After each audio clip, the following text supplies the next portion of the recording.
scene at the moment, are you inspired at all by anybody or that you see around, or how do you feel about the running a label now?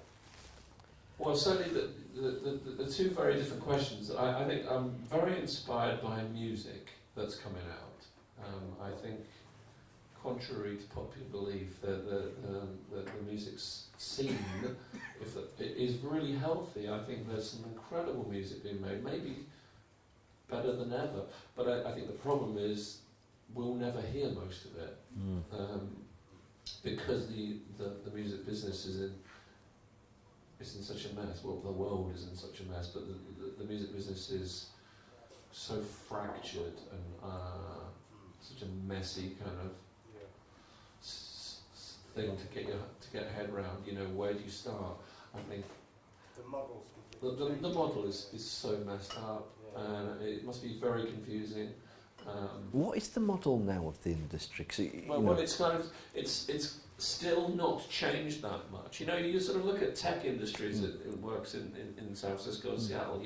Inventing all these fucking cool new things, and everyone's so into developing something new. And the music business is just like a tired old dinosaur that can't really let go of its systems, its models. And it sort of hangs on, like desperately trying to kind of keep some old men in jobs and large coke habits and stuff. That's just how it works, seems to me. Whereas at the other end of it, in the world I work in, we're all kind of running around like crazy people, trying to have fun, trying to find cool bands, trying to get you all to hear them. But it does often feel like you're running in treacle because you some days you're like, I don't think anybody's listening because they just listen to all this other shit that's coming out, and you're like, the whole, let's not get into the Voice and the X Factor and all that stuff, because I don't even look at that as the music business. That's just the entertainment business.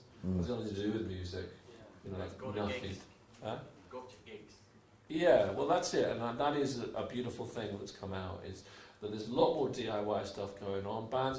You can't rely on labels. I mean, listen, I run one, I should be very supportive of them, but in general I don't like them very much. Not very into record labels, because I think they and also they can only do so much. You sign to a label, you think, okay, change my life, here's the record, get on with it. Well, that's a really stupid attitude to have. You've got to work with your label to help promote your band, and I think bands are really smart these days because they've read stuff. In my day, we didn't have anything to read because the internet didn't exist.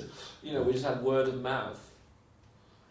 But everything's very slow to change. So I think on one side there's a revolution going on outside of what I do, because my label is still working in relatively traditional ways. Because why? Because jump in, Chris. How do you choose a new band?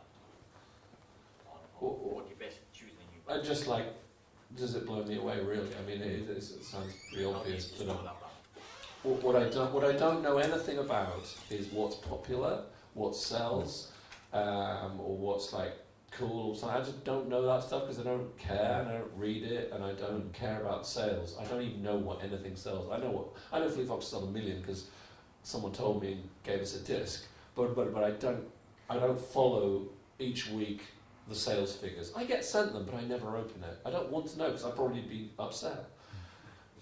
Because that's the reality, the records sell so little these days. Because you still get sent album sales figures, but the reality is, well, who buys records anymore? Everyone's streaming it. So why don't you get sent streaming figures? Because that would surely be more educational. But everything's so old. The industry's so old and tired. It doesn't know what it's doing. Well, I was going to ask. It's like the country. It's like the politics. We're all living in this fucking fucked up system that does not work. This party or that party. Not a load of horseshit, right? So you're sort of forced to like one thing or the other, that neither of which you like very much. And the music business is quite like that. It's tired and it's old. Populism. Yeah. But I mean, listen, I'm a 55-year-old guy now. I think my opinion is not really very relevant to most people. So I just like say what I think. I can care less what anyone else thinks anymore. That's one great thing about getting old. I don't give a fuck about what anyone else thinks. I know, yeah. I noticed that from my mum, because I noticed I'd say things to her and she'd go, "That's fucking stupid, Simon." Okay, Mum, like, calm down.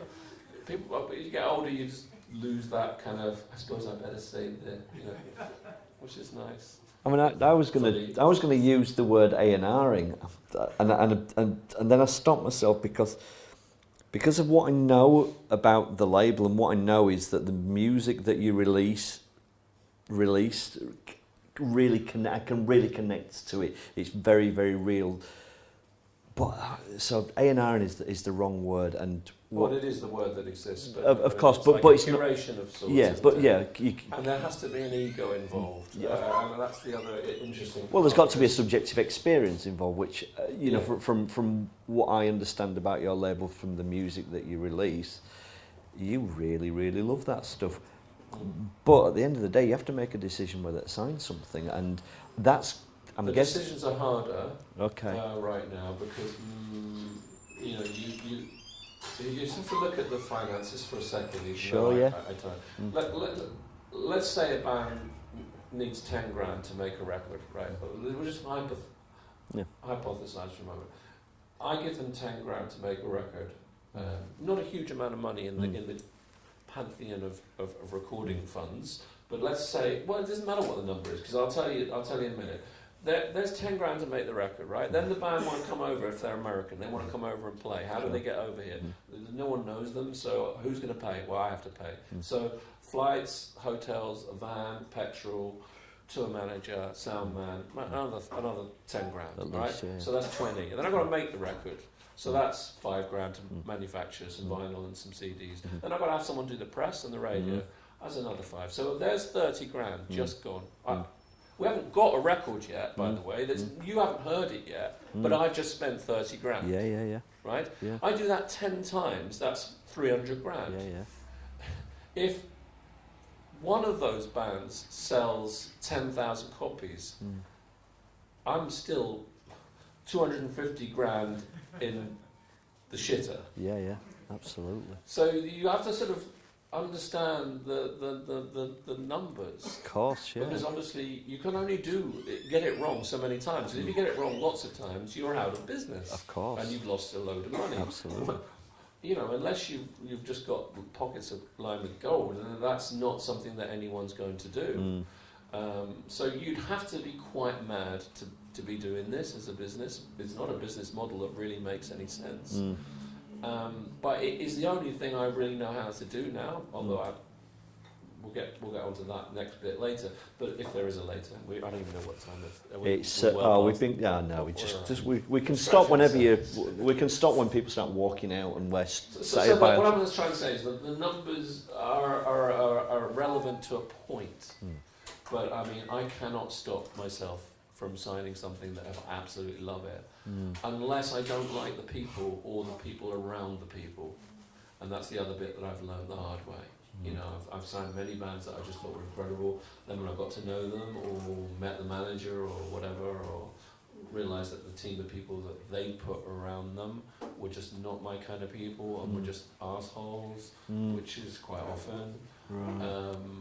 I decided I want to do that. I don't want to ever sign a band. I'm never going to get it 100% right all the time, because I'm bound to make mistakes, but I tend now to kind of, if I find a band in Norway that I've heard on Bandcamp or whatever, I'm not just going to say, I'll put your record out. I'm going to fucking fly to Norway tomorrow and spend a few days there, meet them, meet their friends, hang out with them, and as much for me to know who they are, for them to know who I am. Absolutely, and what I'm trying to do, because a lot of the music business isn't talked about. It's not transparent. You're probably finding things out tonight that you didn't maybe know, or you maybe kind of knew a little bit, but I'm maybe saying things where you're like, oh shit, yeah, that is quite tough. Well, they have those kind of questions too, because they're just people just like you and me as well. So, yeah. Why would they have the information that I have? They wouldn't.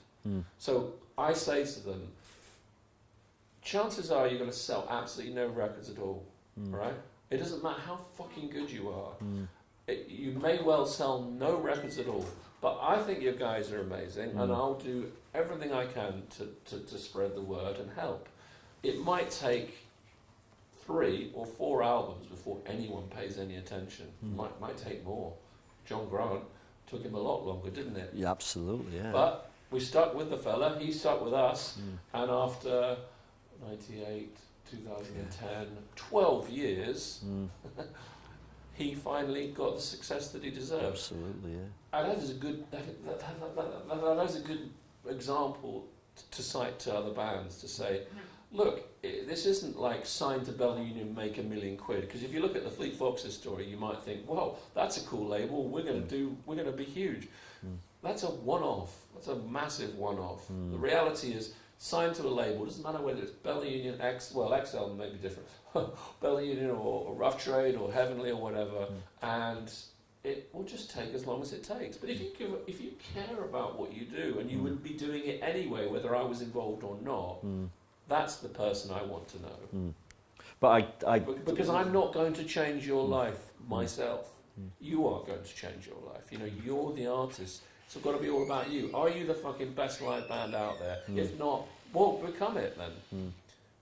But you know. But I think you're underselling yourself a little bit there, because what it sounds like to me is in what I do as a therapist. I'm an integrative therapist. I believe that relationship is really, really vital to the therapeutic work that I do.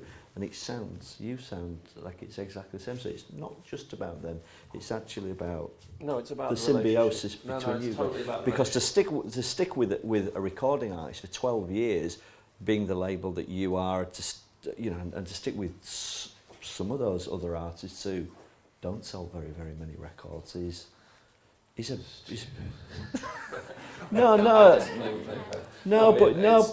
kind of just because I love them and I want them to do well and I want to support them, and I know that that's the right thing to do. I mean, it becomes harder and harder because, you know, look, here's a good example. You sign a band for, let's say, that 10 grand, and by the end of the first album campaign, you've spent, let's say, 30. Right, so the band has sold a few, 100 records. So you're really not recouped any of that money. So their account reads kind of minus 30 grand. Now it's time to discuss the option, i.e. their next album. Now most labels of my size will have a deal with an artist which will be for 2 albums. The first will be definite, a firm record, and the second is an option. An option being on the label side, meaning if the label choose to pick up the option, they have to tell the band by a certain date that they want to pick up the option. And if it says option album advance number 2, the second album you have to pay us, 20 grand instead of 10 grand. And you have to think about it for a minute, because if you're 30 grand unrecouped and then you have to pay them out another 20, you're now 50 grand unrecouped before you've even got into marketing the record. Sure, yeah. So then you're like, okay, so by the time we've got through the album campaign, I might be 100 or more grand unrecouped on this band. I don't want to have to make decisions like that, really. But you are doing. Well, I am doing, but what I'm also doing is getting in early to the band and saying, this whole model of just relying on your label to kind of just keep handing you money to do stuff, it's wrong. And do you really want to be unrecouped at that level? Because the reality is, whether it's me or whether it's Beggars or whoever it is, these are the kind of decisions that have to get made, and more often than not, if you are massively unrecouped at the end of the first album, you will be dropped. Absolutely. Hence the fucked up, broken model of the major label world, which is add on several noughts to what I just said. Oh yeah. Because you get signed for 100 grand. That's not even that much in those days. No. Get signed for £500,000. They spend £2 million on promoting your record, and then they drop you, and you owe $3 million for the rest of your life. I mean, that model unfortunately hasn't changed that much, even in my world. So I go into bands now and I say, don't tell me how much you want, because I know you want lots, because we all want more than we can have. Tell me what you absolutely need. And if you don't really need an advance, because you made the record anyway, and you must have, because I have it in my hand, and you ain't asked me for any money yet. If you don't need 10 grand, then don't ask me for it, because then we start off at 0, kind of. okay, I've got to make the record, I've got to manufacture, I've got to press it. Sure. But it makes the achievement of recoupment a little bit easier. And it makes the possibility of working with the band on a more long-term basis more plausible. And that's the problem with the business at the moment. It's all about, you know, because it's not just the bands mostly don't care. They just want to put records out. But when you add manager, who will require a living out of it, probably. Maybe he doesn't expect one on album one, but he's maybe looking further down the line. He's obviously trying to write in some things into the contract that will enable him to make a living. I understand that. I'm not being critical of it.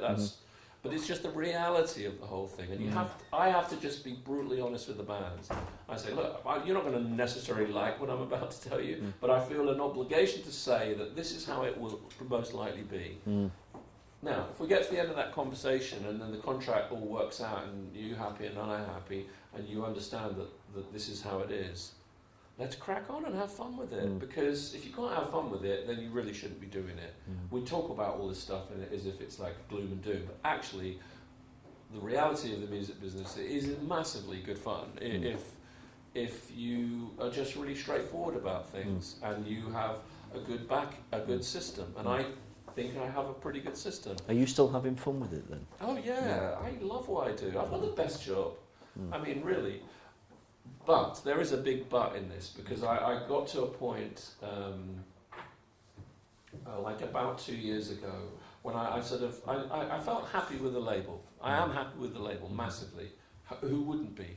You know what I mean? Like Flaming Lips, Spiritualized, Mercury Rev, you know, Beach House, Fleet Fox. These are dream bands for me to work with. You'd be an idiot not to love what you do. I get to work with credible artists, intelligent, smart, creative, wonderful. I feel very at home in that world. But I definitely felt something missing, and it sounds so obvious because I'm a musician that came from a band that made music for 15, 16 years. I really missed making music, like not just sort of producing a track here and there or playing piano on someone else's record or whatever. I really missed being in a band, making music. And I don't think I realised how much I missed it until I kind of did that kind of, I need to slow down and just stop the label, right? Because I've been doing it literally 365 days for 18 years, to the detriment of some personal relationships, no doubt. And musically I was not satisfied, you know what I mean? I was like feeling a big hole.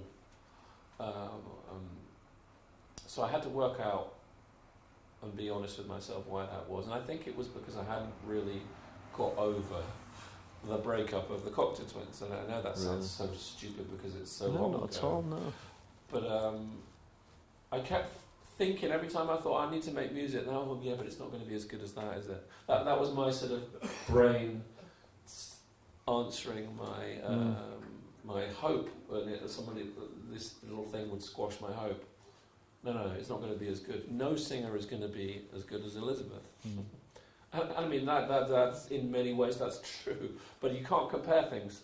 What I've realised is that everything has its merit, and Elizabeth was an incredible singer, but there's equally many, many other incredible singers out there, and I just hadn't found the right ones, or the right one. So I thought about it, and I thought, well, what I really, really need to do is just not give a fuck about, like, whether there's an end result, an end product. I just want to have fun, like when I formed my first band, you know, age 15. So I sat and thought about it, and I contacted a friend, a drummer, because I love great drummers. And one of the greatest drummers I ever saw was a guy called Richie Thomas, who I'm sure you'll know, because he played in a band called Diff Jazz, who were on 4AD very briefly. And he also played saxophone on a few Cocteau's tracks on Victoria Land. and he joined the Jesus and Mary chain, where he didn't really do much drumming. He just kind of like stood there. But he was a really amazing drummer, and I'd lost touch with him. And I noticed, I looked him up on Facebook and saw that he was kind of living out in Croatia. And I just contacted him and was like, "Hey Richie, you know, are you still drumming?" And he's a bit, you know, he was like, "No, I haven't played the drums in 10, 15 years or something." And I was like, "Oh, do you fancy kind of getting together and just having a mess about?" And he was like, "Yeah, it'll be amazing." So that's what we did. We basically went into a studio. We rented this place in Hackney where I had a timeshare in a studio. And we booked out 4 days. And we hadn't seen each other in forever, but like the minute we saw each other, we kind of went back and got on straight away. And I sat at the piano, and he sat at the drum kit, and just like the old days with the Cocteaus, we just basically pressed record. I had nothing, he had nothing, and we just improvised the whole thing. Well, because I hadn't been in the studio for so long doing my own thing, Sure, yeah. I suppose there was just so much in there that I had no idea was ready to come out. And it was extraordinary. We recorded so much stuff. Great. We did that, and then we had a break. And then we were booked in to go into the studio on the day Bowie died. And I've been looking forward to it for so long, and I was so upset that night when I got the news, and I woke up in the morning and I texted Richie, and I said, you know, I don't know if I can go in, you know, I'm feeling awful. And he's like, "I'm in tears, mate, I'm in tears, but we should go in. We must go in, and we should use that energy, you know, it'll be awesome." And I was like, "Okay, okay, if you're willing to go, well, let's go." Yeah. And we went into the studio, and it was just amazing. It was really special, and we did another 4 days. And then I took everything we did, which was basically just like piano and drums, all kind of like just rough. There were lots of mistakes on the piano because I didn't know what I was doing. I was just making up as I go along. And there's quite a few mistakes on the drums too. Great. But I took it all back home to my little studio in Brighton, which is just like a little home studio underneath a cafe where I live. And I just started dicking about with it, you know, putting some bass on something and putting guitars on something, and I don't know, like a few months later I was like, it's really coming together, I'm really loving this, it's such fun. Then I began doing some rough mixes once I felt the tracks were at a certain stage, and sending them to singers who I love. Now they're not all of them are names, some of them are just people, local people that I really like, or people that no one knows yet that I'm really big fans of. And well, I guess all that stuff's a bit boring to you. No, not at all. Like, I have now finished the album, and it's a double album. It's a double album.